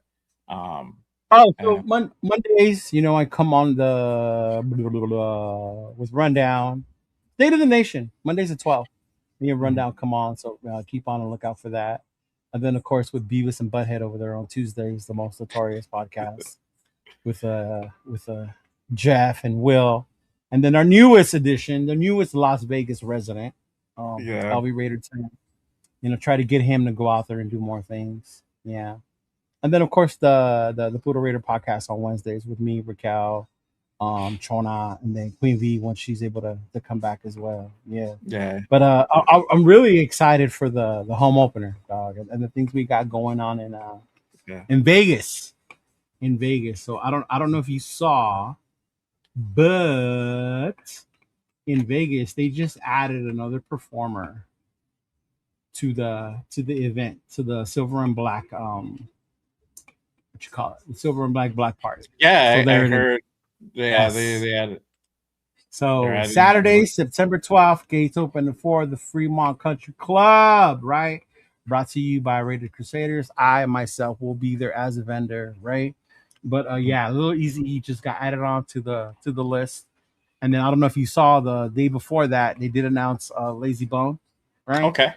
So Bone Thugs, bro, Little Easy E, right? And then we got Dub C, you got Said Dog of Cypress Hill, and then of course all our old school heads know Mellow Man Ace and Mendoza, right? Yeah, and then of course it would not be a Raider party, without the Low Riders. And then of course I always love to support my local Raider fam and performers. My boy Yaya's gonna be performing. Money Loyalty will be out there performing, and then of course our boy Certified Trouble.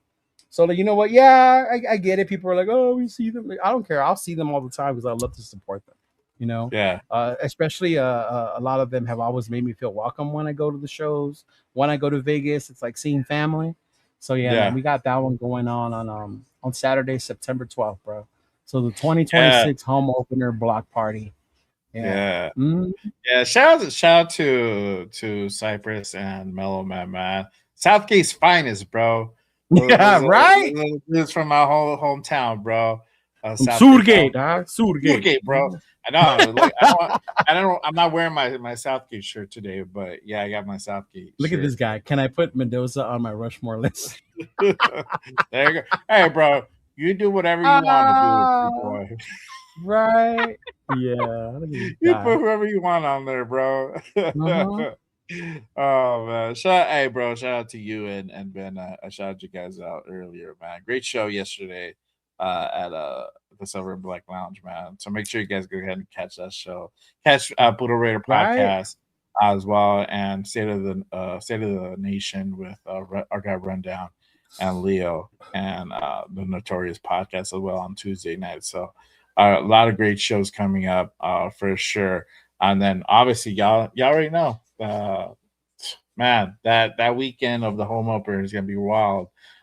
Jeff is gonna be out there. There you go. Our guy Hollywood Raider Jeff is gonna be out in Vegas for the very first time, and he's gonna go ahead and see all the glitz and glamour that we've seen before, and that's gonna be his first time. So if y'all gonna go to the home opener, even if you're not going to the game, just hit us up, man. We're gonna be out there. Is going to be I get there Friday. So Friday I'll be out there for the Fremont Pandemonium. So I'll be out there for that, and then Saturday I'll be at the block party, and then Sunday, of course, link up with my boys at our spot, have our beer, and then we'll walk over to the tailgate area, bro. I don't know if we'll go inside yet. I'm still debating. I want to go inside because I have this really, really feeling in my gut that Ice Cube's going to be the halftime performer. And if I find out Ice Cube is a halftime performer and I'm sitting at the bar watching the game with these boneheads, I'm going to be mad. Yeah. So, but we'll probably go inside for that one. But yeah. Nice. Yeah.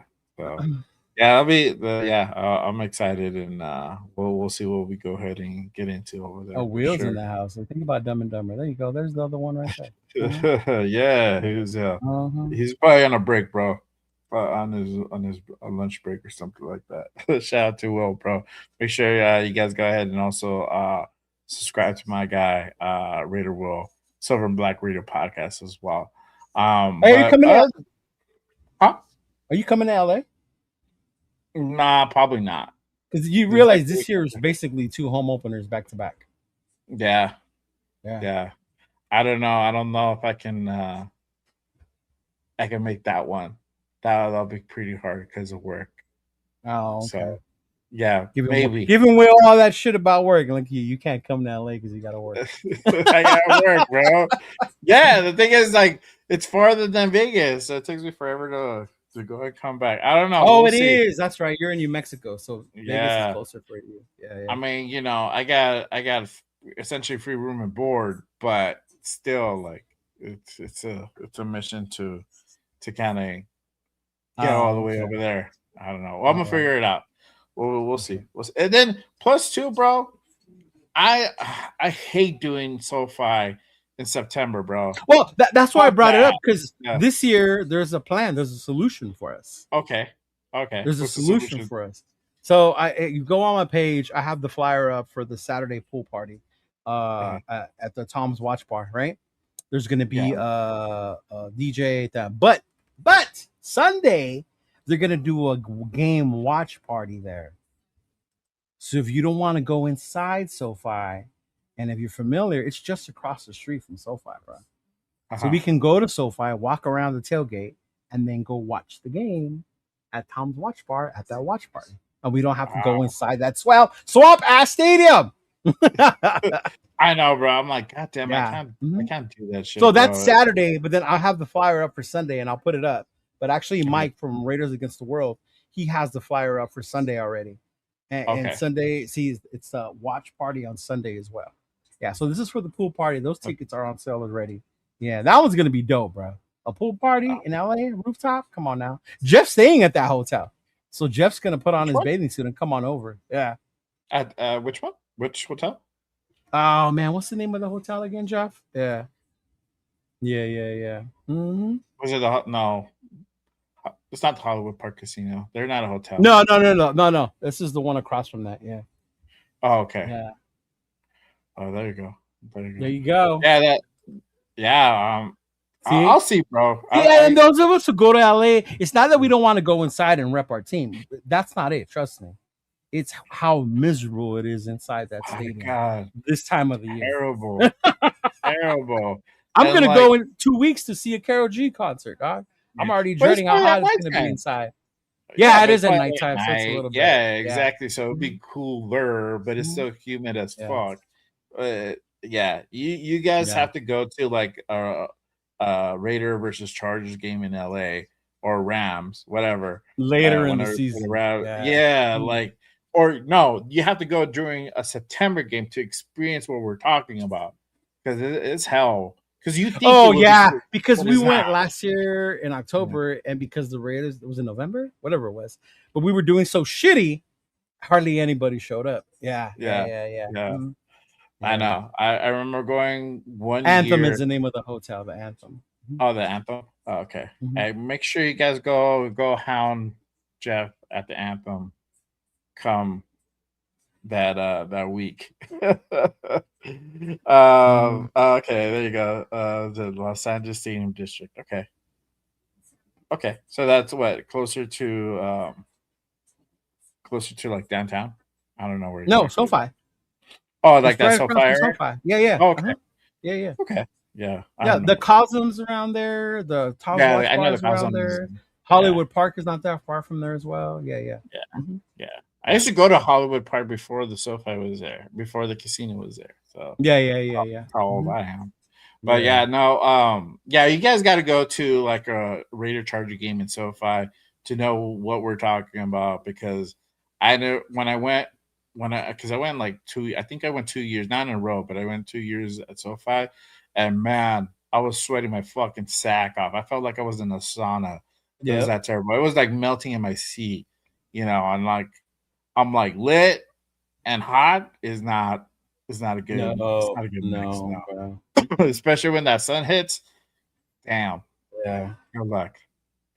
Like I don't know what they were thinking when it came to the airflow or the no air conditioning in that stadium. Yeah.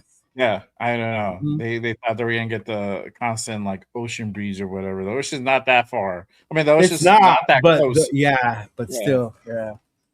You're not that close where you're getting that ocean breeze. Nah, if you were like right, like maybe like I don't know, 2 miles from like the ocean, that would make more sense. But I think it's like 10 miles away from the ocean. It's not that close. Yeah. But yeah, yeah, we'll see what happens with that one for sure. But anyway, appreciate you guys pulling up. Make sure you guys go ahead and hit that like, hit that subscribe, share it on all social media platforms. Make sure you guys go ahead and subscribe to Just Raiders Baby if you're not subscribed yet. Make sure you guys go ahead and subscribe to Leo's channel at Cheeto Linus. Make sure you guys go ahead and tap into their shows as well. We're gonna go ahead and we'll go ahead and eventually reconnect all four of us as well. Yeah, once the season starts, we'll figure out a day to bring back the connection show. But because in that show we go over the game for that week, and there have been no games. Yeah, there have been no games, so exactly. No games. So yeah. So we'll come back. Right, Jeff got a poolside room. Damn, Jeff. What? Hey, it's that Halloween money, dog. I'm telling you. he breaking in that YouTube money. Man, I know, bro.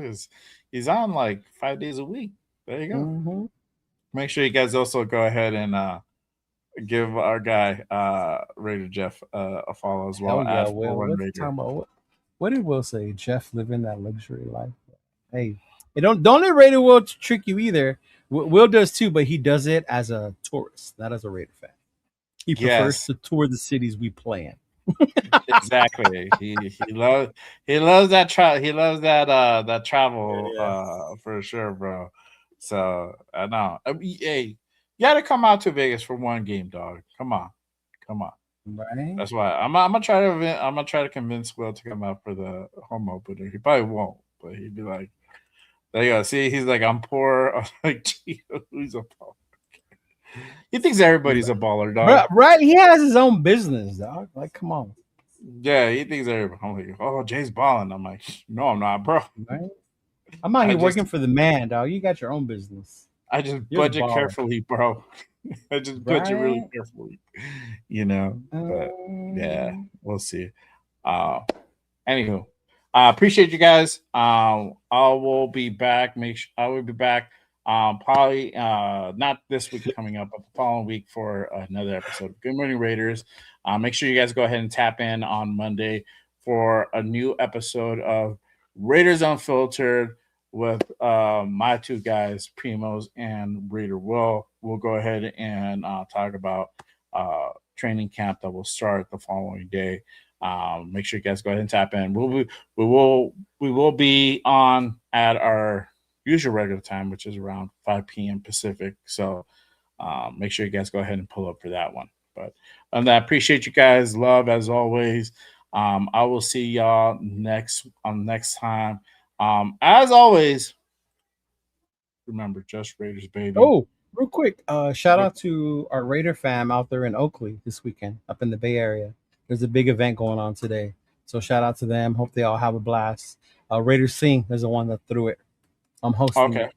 There's a bunch of thing going on right there. So hopefully you were able to get tickets, because tickets did sell out for his event. So hopefully they all have fun out there. Rick Cal's up there, so yeah, shout out to them, and hopefully they all have fun, man. Yeah. Okay, there you go. Those are some shout out to them for sure. But appreciate you guys. I'll see y'all on the next one. Peace. Quit yawning.